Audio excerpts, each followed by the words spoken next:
झारखंड के सियासी गलियारों में इन दिनों जेएमएम से बगावत करके बीजेपी में शामिल बाबूलाल मरांडी और जेएमएम के बीच तीखी बयानबाजी देखने को मिल रही है। कभी झारखंड बीजेपी के राष्ट्रीय अध्यक्ष बाबूलाल मरांडी कल्पना सोरेन और सीएम हेमंत सोरेन की जोड़ी पर बंटी और बबली कहकर कटाक्ष करते हैं, तो कभी कल्पना सोरेन बाबूलाल मरांडी को उनकी सोच सुधारने की नसीहत देती हुई दिखाई देती हैं।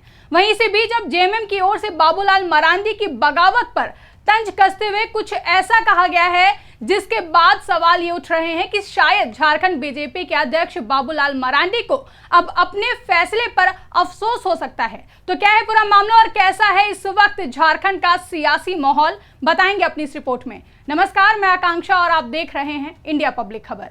राजनीति भी गजब की चीज है। कल तक जो एक साथ दिखते हैं वो अगले ही दिन एक दूसरे के खिलाफ दिखाई देते हैं और सारे पुराने संबंध भुलाकर एक दूसरे के खिलाफ जहर उगलने का काम भी करने लगते हैं। झारखंड में भी इन दिनों कुछ ऐसा ही माहौल देखने को मिल रहा है। यहाँ कब कौन और कहां पलटी मार जाए इसका कोई भी अंदाजा नहीं है। फिर चाहे वो हाल फिलहाल में जेएमएम से बीजेपी में शामिल झारखंड के पूर्व सीएम चंपाई सोरेन हो, या फिर मधु कोड़ा और गीता कोड़ा, या फिर लोबिन हेब्रम, या फिर सीता सोरेन हो, तो वहीं मैं कुतुब मीनार से कूदना पसंद करूंगा मगर बीजेपी में वापस नहीं जाऊंगा, ये कहने वाले बाबूलाल मरांडी जो इस वक्त झारखंड बीजेपी के अध्यक्ष पद पर बैठे हुए हैं। इन सभी नेताओं के बारे में किसी ने भी नहीं सोचा था कि ये जेएमएम छोड़कर बीजेपी में शामिल हो सकते हैं, लेकिन तमाम राजनीतिक उठापटक के बाद आज ये सभी नेता बीजेपी का हिस्सा हैं और बीजेपी का साथ देने के साथ ही अब जेएमएम और हेमंत सरकार पर हमलावर हैं। बता दें कि हरियाणा और जम्मू कश्मीर विधानसभा चुनाव खत्म होने के बाद अब बारी झारखंड और महाराष्ट्र की है, जहां झारखंड की 81 और महाराष्ट्र की 288 विधानसभा सीटों पर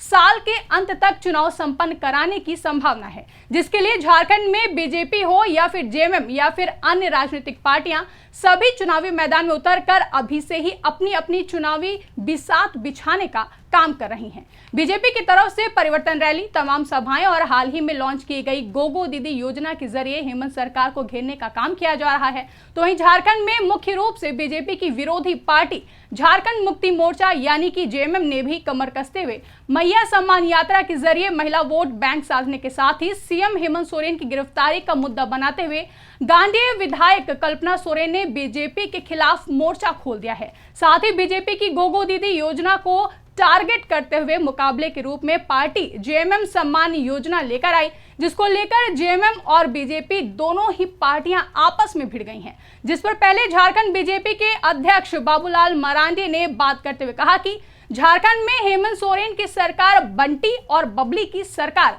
बन गई है। बाबूलाल मरांडी के इस बयान को जेएमएम की तरफ से सीएम हेमंत सोरेन और कल्पना सोरेन की जोड़ी पर एक तरह से कटाक्ष माना गया, जिस पर पलटवार करते हुए जेएमएम प्रवक्ता तनुज खत्री ने भी बाबूलाल मरांडी को चाची 420 कह दिया। यही नहीं, बाबूलाल मरांडी ने सीएम हेमंत सोरेन और कल्पना सोरेन पर निशाना साधते हुए एक्स पर एक ट्वीट करते हुए यह भी लिखा, जिसमें उन्होंने लिखा कि झारखंड की माताओं बहनों के बीच गोगो दीदी योजना की स्वीकार्यता देकर मुख्यमंत्री हेमंत सोरेन और उनकी पत्नी बौखलाहट में हैं।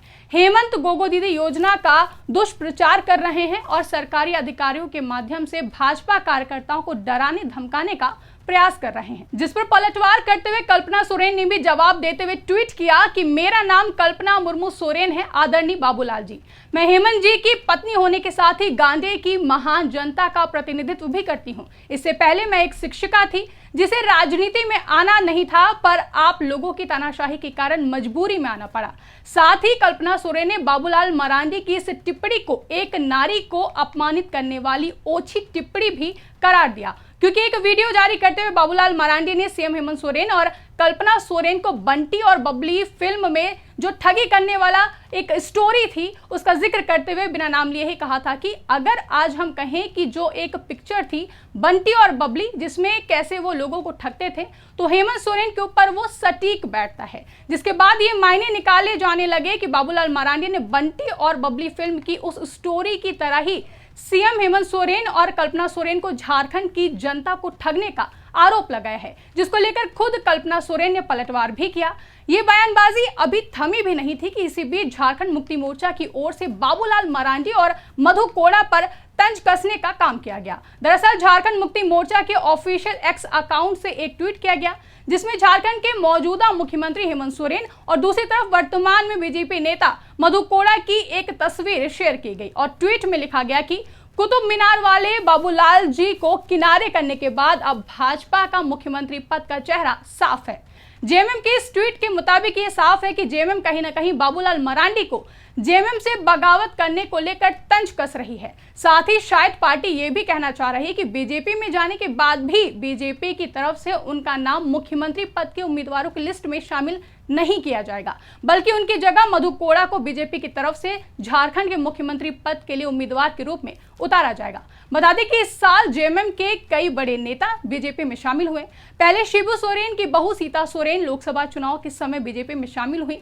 इसके बाद पूर्व मुख्यमंत्री चंपाई सोरेन ने जेएमएम पर अपमानित करने का आरोप लगाकर बीजेपी ज्वाइन कर ली। फिर लोबिन हेब्रम और मधु कोड़ा भी बीजेपी का हिस्सा बन गए, जिसके बाद झारखंड में विधानसभा चुनाव के नजदीक आते ही जेएमएम के कई नेताओं का पार्टी छोड़कर बीजेपी में शामिल होने से राज्य की राजनीति में बड़ा भूचाल देखने को मिला। साथ ही देखा जा रहा है कि बीजेपी झारखंड में अपनी पकड़ मजबूत करने के लिए जेएमएम के बड़े नेताओं को अपने पाले में शामिल कर रही है। लेकिन सीएम हेमंत सोरेन ने भी अपनी चुनावी रणनीतियों को मजबूत करते हुए बीजेपी के साथ ही इन सभी बागी नेताओं पर प्रहार करना शुरू कर दिया। फिर चाहे कल्पना सोरेन का चंपाई सोरेन के गढ़ में रैली करना हो या फिर कल्पना सोरेन और जेएमएम की ओर से बाबूलाल मरांडी समेत अन्य बागी नेताओं को घेरना हो, इस सब से एक बात तो तय है कि सीएम हेमंत सोरेन की जेएमएम और बीजेपी दोनों ही दल इस बार के होने वाले विधानसभा चुनाव को लेकर एड़ी चोटी का जोर लगाकर चुनावी मैदान में उतरकर जीत हासिल करने का हर संभव दांव अभी से खेलना शुरू कर चुके हैं।